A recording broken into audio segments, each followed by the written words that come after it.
yang bertajuk Babu ma jaa fi sifati naumi Rasulillah sallallahu alaihi wasallam. Ya, apa maksudnya?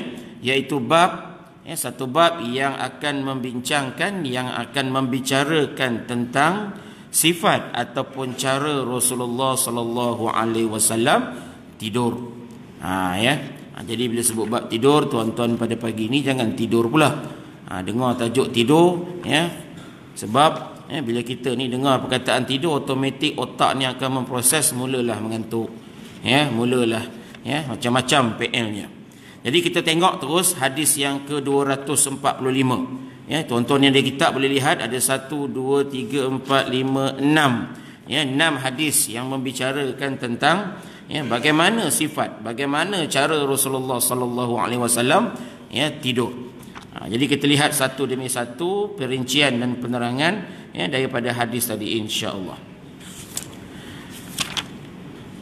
Barra' bin Azib, Barra' bin Azib, hadis 245. Barra' bin Azib berkata, anna Nabi sallallahu alaihi wasallam iza akhaza madja'ahu wada'a kaffahu al-yumna tahta khaddil ayman wa qala rabbi qini azabaka yauma tab'asu ibadah.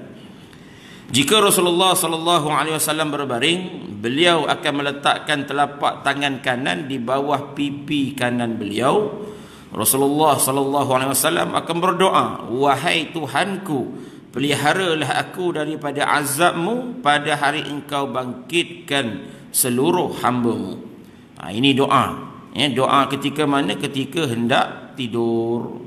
Ataupun doa yang lain yang biasa kita doakan, apa dia? Bismillahirrahmanirrahim. Bismikallahumma ahya wa amun. Itu doa para sekolah.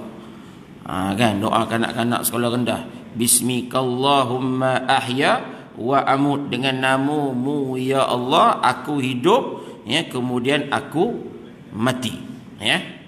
Jadi dalam hadis yang ke-245 daripada Barra' bin Azib, jika Rasulullah berbaring, jika nak beritahunya kita ni bila nak baring, usahakan baring, duduk pun boleh lelap. Kan ni tengah kuliah ni kan, elok kan, tunduk. Cuma tak sampai tahap macam Mr. Bean je lagi. Kan Mr. Bean tunduk terus sampai ke tempat sujud. Kan. Jadi jika berbaring, nak beritahunya keadaan tertidur ni boleh berlaku bila-bila masa tanpa kita sedar. Kan? Apatah lagi berbaring, kena pula pegang buku. Lah buku atas muka. Kan? Duduk tengok TV, kursi sofa pula masya-Allah lembut. Duduk pula atas kerusi massage. Duduk baring memang lelap. Memandu kereta pun terlelap. Micro sleep, itu bahaya micro sleep. 0.0 saat aja sedar-sedar dah dalam kubur. Kan itu micro sleep. Jadi jika Rasulullah berbaring, beliau akan meletakkan telapak tangan kanan di bawah pipi kanan beliau. Jadi tuan-tuan boleh bayangkanlah macam mana nak baring, maknanya persediaan untuk tidur, letak telapak tangan kanan di bawah pipi kanan. Kan nak letak macam ni boleh, nak pegang macam ni pun boleh. Kan kita ambil bantal, letak bawah bantal, janji sebelah kanan. Kemudian Rasulullah berdoa, doanya saya ulang sekali lagi, rabbi qini azabaka yauma tab'asu ibadah. Ya Allah, peliharalah aku daripada azabmu pada hari engkau akan bangkitkan seluruh hamba-Mu. Ini pergantungan kita, tawakal kita kepada Allah. Tidak putus harap kita kepada Allah. Bukan saja lepas solat kita berdoa, bukan saja ketika berada di tempat-tempat yang mustajab kita berdoa. Nak tidur sekalipun, dah tidur, ada orang tidur dia berdoa lagi. Itu ngigau. Jadi Nabi SAW berdoa, peliharalah aku daripada azabmu. Ini Nabi yang kita tahu maksum daripada dosa. Kita yang tidak maksum daripada dosa ni pun tidur, Allahu Akbar, selalunya, kebanyakannya terlupa untuk berdoa. Bukan tak doa, kadang doa tapi banyak tak doa, banyak lupa daripada ingatnya. Seterusnya hadis yang ke-246.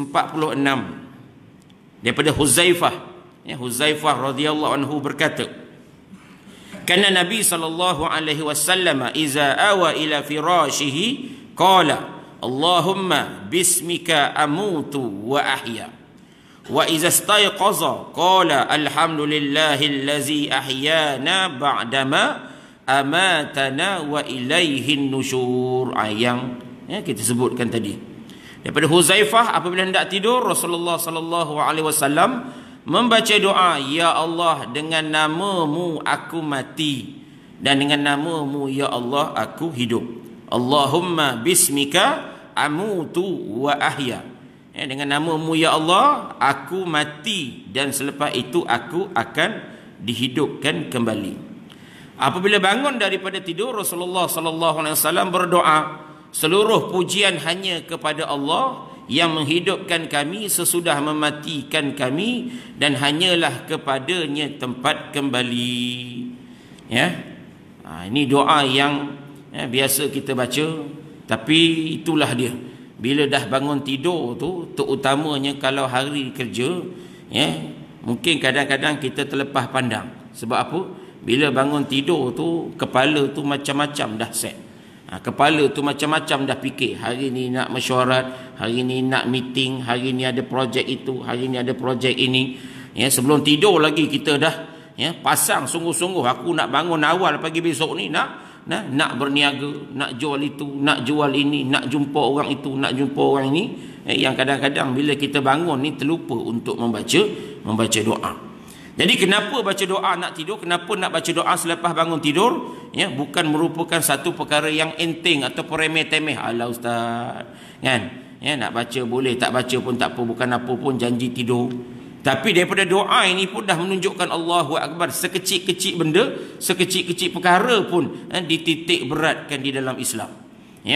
Kita tengok doa sebelum tidur tadi. Ya Allah, dengan namamu aku mati dan aku hidup. Bayangkanlah tuan-tuan rasakan nak tidur, tuan-tuan baca doa ni dengan penuh penghayatan, dengan penuh pemahaman, dengan penuh kesedaran. Ya Allah, lepas ni aku nak mati ya Allah. Lepas ni aku nak mati dan lepas ni aku minta ya Allah dihidupkan balik. Dibuatnya tidur itu tidur yang tak bangkit-bangkit, tidur yang tak bangun-bangun. Yang kita tahu tidur itu sebenarnya adalah saudara kepada mati. Dan kita tahu katakanlah kalau tidur itu tidur yang terakhir, bagaimana sikap kita, bagaimana tanggapan kita, bagaimana niat kita. Jadi kalaulah tiap-tiap malam perasaan tu hadir, tiap-tiap malam rasa tu hadir, nak tidur ni mati. Mati, tak tahu hidup ke tidak besok, kan tak tahu hidup ke tidak besok. Ini salah satu di antara adab sebelum tidur ialah muhasabah. Kan sebelum tidur tu muhasabah, bukan sebelum tidur tu menghadap tablet. Bukan sebelum tidur tu menghadap telefon. Ini cerita lain pula nanti, tentang kesihatan-kesihatan. Jadi bila kita fikirkan nak tidur tu mati, bayangkan apa tindakan yang akan dilakukan besok. Sebab nak tahu mati ni, ya Allah matilah aku, habislah, tak tahu boleh hidup ke tidak. Jadi insya-Allah tindakan besoknya kalau ditakdirkan dapat hidup balik, kita akan melakukan tindakan yang lebih baik. Kan? Kita akan melakukan kebajikan yang lebih banyak. Kita akan melakukan perkara-perkara yang menyenangkan hati orang lain. Sebab apa? Kita tahu kita nak mati. Dan ditakdirkan hidup besok, Allah syukurnya ya Allah. Jadi perasaan ni tuan-tuan, tuan-tuan boleh ada satu ceramah, ada satu bukan daripada ustaz tapi daripada pegawai penjara. Kan pegawai penjara yang menceritakan pengalaman dia berurusan dengan banduan sel akhir. Banduan sel akhir ni bukan besok saja nak digantung. Seminggu, 2 minggu, sebulan dia dah tahu dah tarikh mati dia. Dia dah tahu dah pukul berapa nyawanya akan dicabut. Tak boleh tidur dah. Sebulan 2 bulan termenung menangis, kejap-kejap meracau. Kulu kile. Sebab dah tahu dah minggu depan, bulan depan, besok hari dah tak boleh tidur dah. Cerita pegawai penjara ni bila kena yang kurang agamanya, yang tak kuat akidahnya, apatah lagi yang kalau bukan Islam tu memang lembik dah lembik dah. Nak angkat, nak bawa ataupun lembik dah, kena papah kiri kanan. Ada yang kena tolak dengan kursi roda lagi. Dah lembik tak boleh jalan. Tapi yang beragama Islam, Allahu Akbar, ini untungnya. Yang mungkin kadang-kadang kita nampak negatif, kita nampak banduan akhir ni, orang yang jahat matinya dalam keadaan mati gantung, ini mati dalam keadaan su'ul khotimah, kita tak tahu. Rupa-rupanya dia dah tahu tarikh mati itu dah menyebabkan dia dah bertaubat awal-awal. Berbanding dengan kita ni tak tahu tarikh mati bila. Dan saya pernah sebut pada tuan-tuan, kita ni kalau nak dibandingkan dengan roti, nak dibandingkan dengan sardin, nak dibandingkan dengan makanan-makanan lain tu, sardin tu, roti tu lebih bertuah daripada kita. Apa pergi sardin pula ustaz ni?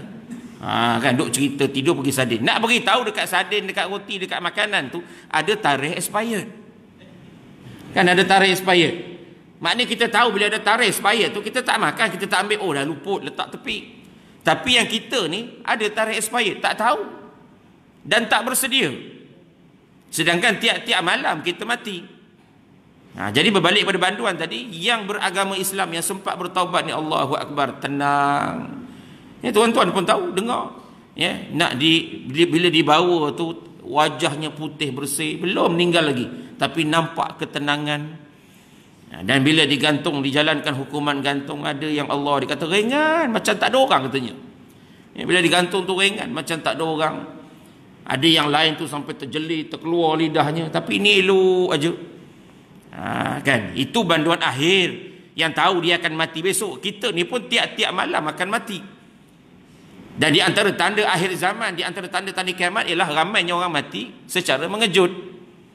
Kan, arteri itu sumbat lah, sakit jantung lah, dan bermacam-macam lagi.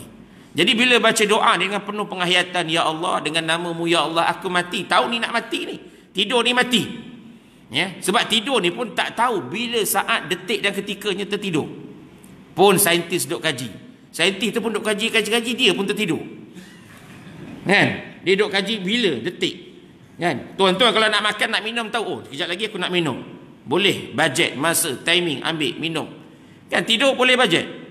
Mungkinlah kadang-kadang kita jangka tidur dah jadi kebiasaan, mungkin pukul 9, 10, 11 tidur. Tapi waktu tidur tu tepatnya bila? Tak boleh dijangka. Kan, jadi pun tidur. Kan, tak sempat nak berdoa, tak sempat nak cakap apa-apa. Jadi sebelum persediaan untuk tidur tu, ini berdoa, ya Allah, aku nak mati ni ya Allah, maafkan aku ya Allah, siang tadi aku dah buat silap ke orang ya Allah, siang tadi aku dah ambil benda yang haram ya Allah, siang tadi aku ada mengabaikan nafkah ya Allah, ya Allah, ya Allah, ya Allah. Kalau aku hidup balik besok ya Allah, beri aku peluang untuk aku bertaubat, beri aku peluang untuk aku cover balik, beri aku peluang untuk aku perbetulkan balik. Nampak tak? Kan, kalaulah doa ni pemimpin ingat tiap-tiap malam, aman kita. Kan, pemimpin tiap-tiap malam dia ingat doa ni, aman kita. Senang hidup rakyat. Kemudian apabila bangun daripada tidur, Rasulullah berdoa yang berbunyi, Alhamdulillahillazi ahyana ba'dama amatana wa ilahin nusyur. Ya Allah, segala pujian kepadamu ya Allah. Memang selayaknya pujian kepada Allah, sebab bila mati itu tadi, jantung kita ni tak mati, sedangkan seluruh anggota sistem saraf yang lain semua down. Kan? Ibarat elektrik tu kalau shutdown tu semua tu, jantung je tinggal lagi dup dup dup dup dup dup. Kan? Waktu tu otak dah tak boleh kawal, hati, perasaan, Masya Allah, wallahu alam, benda yang kita tak tahu, dapat bangkit balik, dapat hidup balik. Walaupun kita kata, alah ustaz, kita bangkit, kita dapat bangun balik tu sebab bunyi loceng, mungkin isteri kejut, mungkin suami kejut, mungkin bunyi bising apa-apa ataupun kebiasaan. Tapi nak dapat bangkit hidup balik itu sesuatu yang misteri. Kan, sesuatu yang misteri. Bagaimana dapat hidup balik setelah mati semua sistem down tadi? Siapa nak on balik? Kan, komputer tu kalau dia dah sleep, mode standby, kita kena tekan, touch tekan, baru dia hidup balik. Yang kita ni dah down semua ni, siapa nak start balik? Kan? Sebab itu puji-pujian tak putus-putus, jantung tu buk hidup balik. Dan hanya kepadamu ya Allah tempat kami kembali. Doa ni kalau tuan-tuan amati, yang saya faham sikit daripada nahwu sarafnya, ba'dama amatana tu nak beritahu, ba'dama amatana maknanya kita belum mati total 100%. Kalau amatana, alhamdulillahillazi ahyana Ya, ma amatana maknanya kita hidup, kita mati. Itu dari segi nahwu Arabnya. Ya, mati betul-betul mati. Tapi ba'da ma amatana maknanya separa mati. Belum mati betul-betul. Kan? Jadi separa mati kemudian dapat hidup balik. Syukur ya Allah, syukur sangat. Berapa ramai yang di kalangan kita, saudara mara kita, adik-beradik kita tidur terus tidur. Kan? Tidur terus tidur, tak bangkit lagi dah. Ya, seterusnya hadis ke-247. Aisyah radhiyallahu anha berkata, "Kana Rasulullah sallallahu alaihi wasallam kana iza awa ila firashihi kulla lailatin jama'a kaffaihi fanafasa fihima faqara'aha fihima qul huwallahu ahad wa qul a'udzu birabbil falaq wa qul a'udzu birabbin nas summa masaha bihima mastata'a min jasadihi yabda'u bihima ra'sahu wa wajhahu wa ma akbala min jasadihi yasna'u zalika salasan marrat." Ya, apabila Rasulullah sallallahu alaihi wasallam hendak tidur, beliau akan menadah kedua belah tangan dan menghembus lembut telapak tangan beliau. Ya, dah tahu dah, sedikit dah tahu. Sebelum tidur, ya, hembus telapak tangan. Ya, hembus tu sebagai syarat, kan, sebagai asbab. Saya dia bertanya juga kepada pihak Darul Syifa. Darul Syifa adalah rawatan-rawatan. Nak cerita bab tiup-tiup ni, kenapa tiup kat tangan, kenapa tiup dekat air, kenapa kita kadang tiup dekat rumah, kan, kita tiup keliling. Jadi dia kata tiup tu bukan sebarang tiup, ustaz katanya. Kan, bukan sekali tiup main pu sembuh begitu aja. Maknanya bila tiup tu, kalau kita tiup dekat tapak tangan tu, dia kata, bayang ketika tiup tapak tangan tu, kita tiupkan api. Api kita tiup. Tiupkan apa? Bayangkan besi ke, bayangkan apa, tiup, kemudian kita sapukan kepada badan. Maknanya yang melindungi, yang cover, yang tutup kita itu apa yang kita niatkan tadi daripada tiupan tu tadi. Kan? Jadi Nabi kita, Nabi Muhammad SAW hendak tidur, beliau menadah kedua belah tangan, menghembus lembut telapak tangan beliau, hembus lembut, kan. Kemudian sesudah itu beliau akan membaca surah Al-Ikhlas, Qul huwallahu ahad, surah Al-Falaq, Qul a'udzu birabbil falaq, surah An-Nas, Qul a'udzu birabbin nas. Ya, ada yang menambah lagi baca ayat kursi, ada yang menambah lagi dengan sedikit selawat, ada yang menambah lagi dengan zikir subhanallah walhamdulillah wala ilaha illallah wallahu akbar. Ya, lalu menyapukan kedua telapak tangan yang sudah dibacakan ketiga-tiga surah tadi ke muka dan seluruh bahagian hadapan badan. Dan Rasulullah SAW melakukan amalan ini sebanyak 3 kali. Kan? Tadah tangan, hembus, baca 3 kul tadi, kemudian sapukan ke seluruh tubuh badan anggota ini setakat mana yang boleh dicapai kecuali pada bahagian kemaluan. Sapu. Ya, ini ikhtiar kita. Ini ikhtiar sebab bila kita tidur tidak ada sesiapa yang boleh menjaga dan boleh mengawal. Ya. Isteri tak boleh jaga, anak tak boleh jaga, security guard lagi lah jauh kat pondok sana. Kan, CCTV kalau ada pun dia merakam aja, bukan dia boleh buat apa pun. Robot belum ada lagi yang boleh tolong jaga. Kan, jadi waktu itu siapa yang akan menjaga kita waktu tidur? Sebab bila dah tidur, segagah mana pun, sehebat mana pun, setera mana pun, bila tidur hampir. Itu bahasanya. Ya. Segagah mana pun, ahli silat lah, tali pinggang tu 7, 8 ke, bila dah tidur tu tak ada daya dan upaya, la haula wala quwata illa billah. Ya, setinggi mana hebat pun ilmu, profesor ke prosesor ke apa pun, ya, ilmunya bermacam-macam cabang dan teori sekalipun, bila tidur tak boleh buat apa-apa. Tubuh badannya Masya Allah, lori tu sebelah tangan jadi angkat. Kan, bila tidur pun tak boleh buat apa-apa. Ya, kita akan kalah walaupun dengan seekor semut. Ya, elok je semut tu berjalan.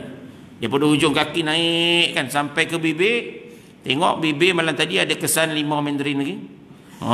Kan, limau mandarin tak sempat buang, tak diambilnya, dipusing turun balik. Datang pula naik gonggok. Ya, gonggok naik kan daripada perut, kan, perut tinggi sikit, perut tu turun balik kan. Naik turun. Ya, sampai ke mulut tenganga ni tidur pula, ya Allah, kan. Ya, sampai kat mulut dia kona balik. Ya, sampai kat hidung dia kona balik, sampai kat telinga dia kona balik. Tak ada pula elok dia masuk, kan. Ya, tak ada dia masuk. Walaupun ada juga yang masuk. Kan? Mungkin tak faham bahasa ni kot. Ataupun mungkin tak baca doa. Kan ada. Yang saya tengok dalam YouTube. Lipan masuk dalam telinga. Kan? Lipan masuk dalam telinga. Tarik. Kan? Ya. Jadi bila tidur tidak ada daya dan upaya kita untuk mengawal perkara-perkara tadi. Melainkan dengan bantuan daripada Allah Subhanahu Wa Taala. Dan salah satu bantuannya itulah dia tadi. Membacakan ayat-ayat suci Al-Quran itu tadi. Di samping usaha-usaha yang lain yang kita lakukan sebelum tidur, ini antara adab tidur lah. Sebelum tidur tu kita kibar-kibarkan tempat tidur dulu. Kita tampar-tamparkan dulu. Kan, untuk mengelakkan habuk ke, hama ke, ada benda-benda tajam ke, ada binatang berbisa ke. Kalau mak-mak kita dulu sebelum tidur dihamparkan hamparan yang putih. Sebab apa? Senang nampak kalau nampak benda yang bergerak. Kan? Tapi mak dah tak ada, ayah dah tak ada. Kita sekarang ini, inilah yang kita praktikkan pula. Baca tadi untuk minta perlindungan daripada benda-benda yang di luar kawalan, di luar jangkaan kita. Bukan sahaja untuk binatang serangga, bahkan juga untuk mungkin unsur-unsur gaib. Orang nak hantar santau ke, orang nak hantar penyakit ke, orang nak hantar tujuh-tujuh ke, pencuri, perompak ke nak masuk ke. Semua itu kita serah kepada Allah Subhanahu Wa Taala. Berapa banyak yang kita dengar, yang tuan-tuan pun tahu, baca. Pencuri bila masuk dalam rumah tak boleh keluar. Kan, duduk berenang-renang. Duduk tergantung atas bumbung. Sebab apa? Di antaranya inilah dia pengamalan tuan rumah kepada ayat-ayat suci Al-Quran. Gad tu kena dia juga, pintu kena tutup juga, tingkap kena kunci juga. Kan, janganlah baca doa pintu biar terbuka, tingkap biar terbuka semua. Kan, itu tidak kena dengan usaha dan tawakal. Jadi ini antara usaha, ini antara cara yang diberikan oleh Rasulullah sallallahu alaihi wasallam. Hadis yang ke-248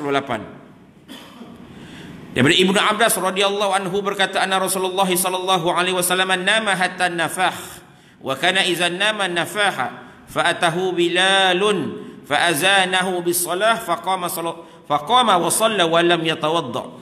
Rasulullah sallallahu alaihi wasallam tidur sehingga berdengkur halus. Berdengkur halus. Berdengkur halus ni macam mana? Dengar pun sedap. Kan, dengkur tu dengar pun sedap. Tapi kita kalau berdengkur, ya Allah, jiran sebelah pun dengar. Dah tidur dah bapaknya, kan. Krong. Kalau dengar ceramah Ustaz Samsul debat tu, Allahu Akbar, kan. Orang lelaki ni bila tidur dia kata cukup senang. Kan, nyandar je tidur. Nyandar je tidur. Depan TV je tidur. Mula-mula tengok TV, lala TV tengok dia. Kan. Kemudian bila tidur tu, alhamdulillah, nak tahu suami kita ni hidup ke tidak, sihat ke tidak daripada dengkurannya. Kan, dan dengkuran tu pula ada macam-macam kategori. Kan, ada bunyi kapal pun ada katanya. Tu dah bunyi serigala. Kan. Kan, bangun pagi besok isteri tanya, berapa pelabuhan dah abang singgah malam tadi? Kan, bunyi kapal, bunyi apa lagi? Vibrator. Kan bunyi. Ini saya dengar ceramahnya lah, saya ulang balik je lah. Ada yang bunyi kemudian ada sound effect dekat ujung dia. Tercekik. Tercekik. Yang lebih teruk lagi, tahap letih sangat. Dia kata tahap letih sangat. Ini kalau isteri-isteri dengar suami ni kalau dengkur macam ni, makna fahamlah susahnya hidup dia. Susahnya dia mencari rezeki siang tadi. Sebab bila tidur tu, dia akan keluar bahasa asing. Kan, bahasa Jerman ke bahasa apa semua keluar, kan. Itu menunjukkan penatnya dia mencari rezeki malam tu. Isteri pun duduk tengok suami, Allah, kenapalah hidup kau ni bang, merana betul. Dengan aku ke dengan apa agaknya, kan. Dengarlah tu ceramah Ustaz Samsul, kan. Saya ulang balik aja. Jadi nak beritahu Nabi kita pun tidur, dan dengkuran tu adalah dengkuran yang normal. Maknanya dengkuran halus tu normal. Tapi kalau dengkuran tu, ada orang yang dia tak tidur pun berdengkur. Ada tak? Tuan-tuan pernah jumpa? Saya ada seorang anak saudara saya, doktor. Dia doktor. Kan, pernah kita tegur dia, apa kau ni PM, kau ni doktor, kau tak tidur pun berdengkur dah. Dia tak tidur berdengkur. Contoh tengah kata, contoh baca buku ni. Itu mungkin masalah pernafasan. Ada masalah pada bahagian pernafasan, mungkin ada tersumbat, mungkin ada terhalang. Jadi ada kategori begitu. Jadi berdengkur ni katanya bagus juga. Bagus. Sebab apa? Dia memberi keselamatan tambahan kepada rumah. Kan, keselamatan tambahan kepada rumah. Orang nak masuk, baru nak masuk, tak tidur lagi pula tuan rumah ni kan. Ya, berdengkur saja. Okey, berbalik kepada hadis tadi, Ibnu Abbas berkata Rasulullah sallallahu alaihi wasallam tidur sehingga berdengkur halus, beliau selalu berdengkur ketika tidur. Jadi janganlah mengatakan bahawa berdengkur ni memalukan. Kan cuma dengkuran yang normal lah, yang normal ya. Apabila Bilal datang dan melaungkan azan untuk bersolat, Rasulullah sallallahu alaihi wasallam lantas bangun daripada tidur, mendirikan solat tanpa berwuduk terlebih dahulu. Ini kena faham ni. Nabi sembahyang tanpa wuduk ke? Maknanya Nabi tidur tu sendiri dah berwuduk. Kan? Tak batal wuduknya. Ya. Jadi di sini ada adab-adabnya. Saya ceritakan dulu. Ya. Terus kepada hadis 249. Lagi dua hadis. Anas bin Malik radhiyallahu anhu berkata, anna Rasulullah sallallahu alaihi wasallam kana iza awa ila firashihi qala alhamdulillahillazi at'amana wa saqana wa kafana wa awana fakam mimman la kafiya lahu wala mu'wi. Apabila Rasulullah SAW hendak tidur, beliau berdoa, seluruh pujian kepada Allah, memberi makan kepada kami, memberi minum kepada kami, memberi kecukupan kepada kami, memberi tempat berteduh kepada kami. Berapa banyak orang yang tidak mendapat kecukupan dan tempat berteduh. Ya, doa ni macam doa lepas makan. Kan? Jadi boleh, tak jadi masalah. Nak baca doa tidur masa nak makan, nak baca doa makan masa nak tidur pun boleh. Kan? Kalau doa tidur tak hafal kan? Allahumma barik lana fima razaqtana wa qina azabannar. Kan? Jangan kita apalah ayah ni nak tidur je doa makan pula kan. Ya, dah itu doa ayah hafal kan. Ya, baca. Sebab apa? Ya Allah berkatilah. Dapat tidur pun satu keberkatan. Dapat tidur tu pun satu rezeki. Ya, ada orang tidurnya atas tanah aja, tidurnya atas rumput aja. Ya, tidurnya atas batu aja kan. Kita ni dapat tidur katil empuk. Walaupun ada orang katil punya besar, tidur kat ruang tamu juga. Kan? Gaduh dengan bini, tidur kat luar. Kan? Katil punya besar, berkaki-kaki kan. Ya, siap dengan masaj, dengan lampu, dengan wangi-wangian kan. Ya, tidur dalam kereta. Kan? Jadi dapat tidur tu pun satu rezeki. Jadi saya ulang balik seperti lalu, Nabi nak tidur berdoa, seluruh pujian pada Allah yang beri kami makan, beri kami minum. Sebab beri makan minum waktu proses tu bila? Waktu tidur. Antara prosesnya waktu tidur. Memberi kecukupan kepada kami, memberi kami tempat yang berteduh untuk melelapkan mata. Dan betapa banyak orang yang tidak mendapat kecukupan dan tempat berteduh. Dan hadis yang terakhir pada pagi ini, hadis 250 daripada Abi Qatadah radhiyallahu anhu berkata, anna Nabi sallallahu alaihi wasallam kana iza arrasa billailin taja'a ala shikkihi al-ayman wa iza arasa qubailal subhi nasaba zira'ahu wa wada'a ra'sahu ala kaffihi. Apabila Rasulullah sallallahu alaihi wasallam hendak beristirahat pada waktu malam, beliau akan berbaring mengiring ke sebelah kanan. Apabila Rasulullah SAW hendak beristirahat sebelum masuk waktu subuh, beliau menegakkan lengan dan meletakkan kepalanya di telapak tangan kanan, di telapak tangan beliau, au kama qala. Ini di antara adab-adab. Adab-adab nak tidur. Jadi di sini tuan-tuan, di kesempatan yang ada pada pagi ini, yang waktu yang agak terhad, antara adab nak tidur ada 12. Saya tambah sikit daripada koleksi-koleksi hadis ini. Yang pertama, muhasabah. Sebelum tidur muhasabah. Terutamanya kita lah sekarang ni, lagilah kena muhasabah. Kenapa aku hidup, ke mana aku nak pergi selepas ni, berapa banyak aku dah buat, pahala berapa banyak dosa aku dah lakukan. Ini kena muhasabah. Kemudian yang kedua, tidur seawal mungkin, jangan larut malam. Ini di antara petua-petua ataupun tips kesihatan untuk yang dah 40 ke atas. 40 ke bawah pun sama juga. Tidur awal. Kalau nak tidur lewat boleh, setelah selesaikan urusan-urusan penting. Maknanya kalau ada mesyuarat ke apa ke, perbincangan ke apa ke, gurau senda sikit isteri anak ke apa ke, lepas tu tidur. Kalau tak ada apa-apa, tidur. Kan tidur seawal yang mungkin, jangan larut malam, berdasarkan hadis daripada Aisyah radhiyallahu anha bahwasanya Rasulullah SAW tidur pada awal malam dan bangun pada penghujung malam, lalu beliau melakukan solat, muttafaqun alaih. Kan tidur awal tu tujuannya untuk mudah bangun awal. Kan? Jadi jangan percayalah kalau orang kata tidur lewat boleh bangun awal. Kan, kalau tidur lewat memang confirm bangun pun akan lewat. Jadi kalau tuan-tuan sengaja tidur lewat malam, pergi minum dekat luar, apatah lagi main bola pula pada waktu malam, futsal pula pada waktu malam, memancing ke apa kepada waktu malam yang bukan tugas hakiki, maknanya tuan-tuan memang sengaja menempah untuk tidak bangun pagi. Maknanya seolah-olah dah merancang, ya Allah, dalam bahasa yang mudah je tak adalah cakap, tapi bila dah tidur lewat menonton, tidur lewat sebab main bola, benda tu yang sepatutnya waktu malam adalah rehat, kita gunakan untuk aktiviti lain, seolah-olah kita dah menempah nak beritahu yang pagi besok kita tak solat subuh. Kan, ini berdosa. Maknanya perbuatan kita tu pun dah berdosa. Yang ketiga, berwuduk sebelum tidur dan berbaring miring ke sebelah kanan. Kenapa miring sebelah kanan? Sebab jantung di sebelah kiri. Jantung sebelah kiri. Jadi bila miring sebelah kanan, jantung ni ke atas. Bila ke atas, dia tidak terbeban. Kan? Tapi kalau kita miring sebelah kiri, maka jantung akan terbeban. Itu yang menyebabkan tertekan. Kan? Kena pula badan kita 3G, 4G, 5G. Lagilah kan, menekan kan. Dada belah kanan aja dah 2 kilo. Pap, tekan jantung. Stres jantung tu. Kan nak tekan. Tapi ustaz, kalau dah tidur tu, bila dah tidur tu kemudian kita berubah posisi, kejap atas katil, bawah katil, telungkup atas kepala, kaki ke bawah, semua tu macam mana ustaz? Itu la ba'sa alaih. Itu tak mengapa. Sebelum tidur tu yang penting. Sebelum tidur tu kita letak tangan elok, ngadap kiblat, baca doa, semua tidur. Dah tidur tu nak telungkup ke mana, nak berjalan pergi ke dapur ke, tidur sambil berjalan ke, itu cerita lain. Itu dah luar kawalan.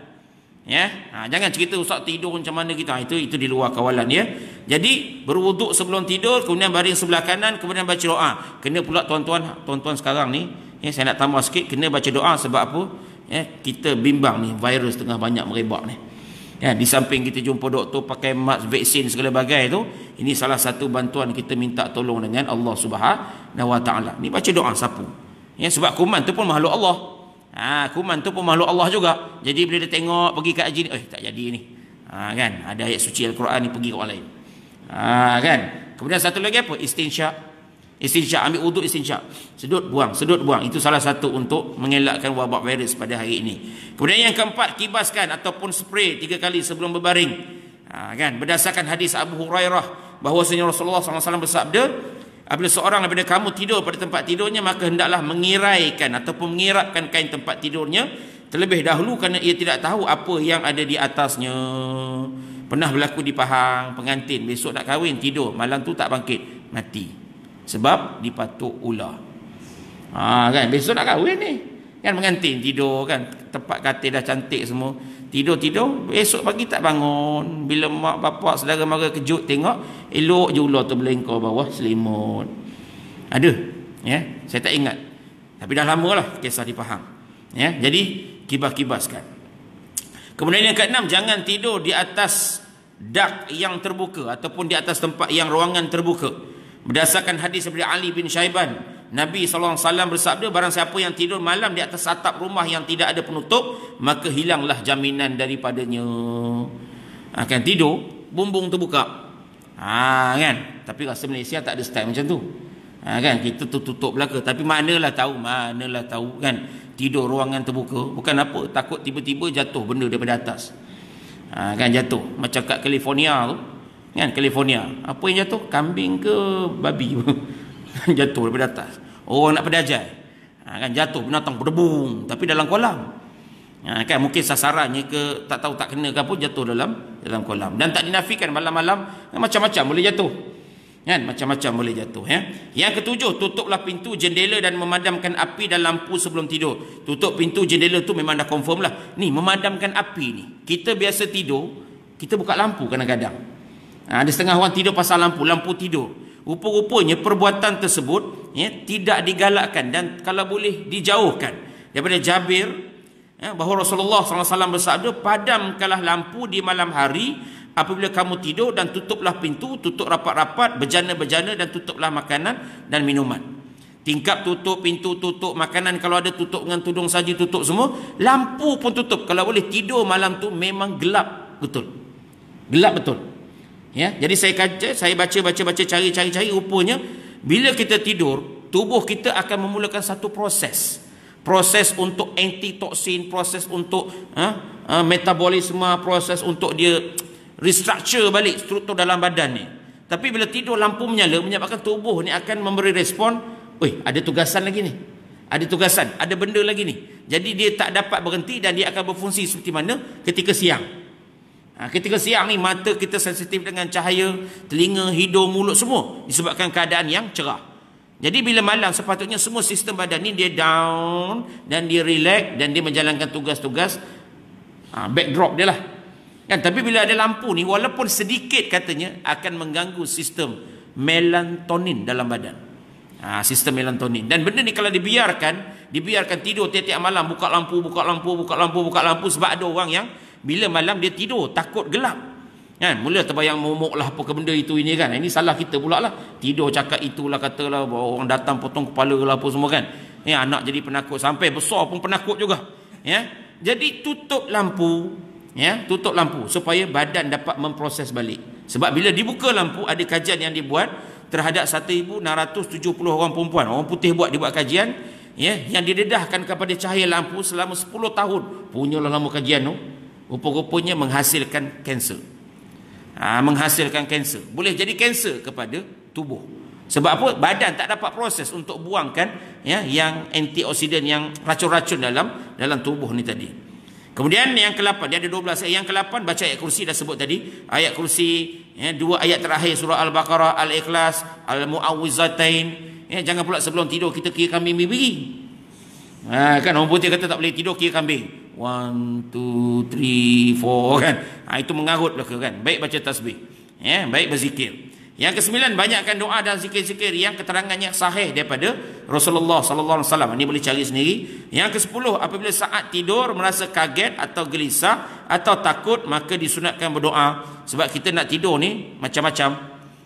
Takut orang kejar hutang, takut besok penyakit. Sekarang nak tidur penyakit. Saya tengok dalam video tu di China sekarang ni, rebah tiba-tiba, jatuh tiba-tiba. Kebayangkan kalau lah benda tu berlaku di Malaysia, boleh tak kita tidur dengan tenang? Tak boleh tidur. Macam mana ni besok nak pergi jalan, nak pergi tu, nak pergi kenuri, nak pergi, akan jadi satu masalah. Jadi ada doanya. Aku berlindung dengan kalimatullah yang sempurna daripada murkanya, kejahatan hambanya, gangguan syaitannya dan kehadiran mereka kepadaku. Hadis riwayat Abu Daud, Hasan daripada Al-Albani. Jadi tak apalah kalau tak ingat doa ni, tuan-tuan doa dalam bahasa yang tersendiri. Ya Allah, aku minta perlindungan daripada wabak besok, aku minta perlindungan daripada sebarang bencana dan seumpamanya. Dan 2 yang terakhir, bila bermimpi baik maka gembiralah dan ceritalah kepada orang yang senang kepadamu.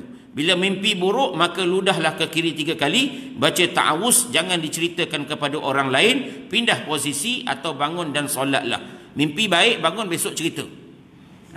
Cerita pada isteri, cerita pada anak, cerita pada orang yang rapat lah. Tak perlulah cerita pada orang kampung semua ataupun masuk dalam Facebook. Kan? Tapi bila mimpi yang buruk disebut di sini ludah ke kiri 3 kali. Tapi tengoklah kok kiri itu sebelah hadis isteri, jangan ludah pula.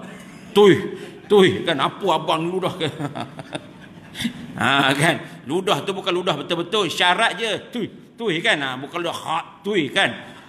Ludah 3 kali, kemudian baca ta'awuz. Apa ta'awuz? A'udzubillahi minasyaitonirrajim. Dan jangan cerita pada orang lain. Kenapa jangan cerita ustaz? Sebab cerita benda buruk ni akan menyebabkan tak seronok. Kan? Benda yang tak tahu betul jadi ke tidak bila kita cerita.